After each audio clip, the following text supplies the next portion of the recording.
data centers. Now NBC5 responds a disturbing trend on the rise, leaving some iPhone users feeling violated. It starts out harmlessly enough with a FaceTime call, but then it takes a scary turn. Here's Lisa Parker. We were just sitting around after dinner, and my mother received a video call. What started as an average night for Lisa and her mother would end with a moment they won't soon forget. We're not using their last names for reasons that will soon become apparent. We saw, I would say, immediately three young females. There was a bunch of people that we didn't recognize on the call, 4 or 5 people asking strange questions about current events, opinions. So we hang up. No sooner did I hang up, we got another call. Lisa and her mom say they weren't the only people on that call. She saw 12 others on there, and this time things got weird.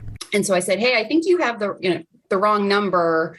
Be careful dialing." And then they kind of really clowned me back, really kind of provoking a conversation. I think they wanted to trigger a reaction. The callers on the other end weren't asking for money. They weren't trying to sell her anything. Instead, they launched provocative questions so inappropriate, Lisa says she does not want to repeat them on TV. It was really unnerving and unsettling. Lisa and her mom in Chicago are in growing company nationwide. On this Apple board, dozens pleading for answers. One who received such a call said there were more than 32 people involved, with one call up to 59.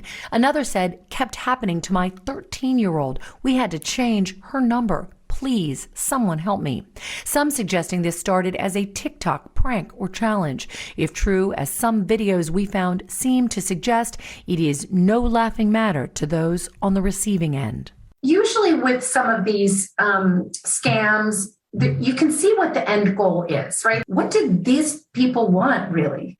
I'm not sure, because we didn't stay on the line long enough. This trend started mostly at the beginning of this year. There's no monetary gain, but unfortunately, depending on the appropriateness of the content, you don't know who's picking up that phone, right? It could be your kid.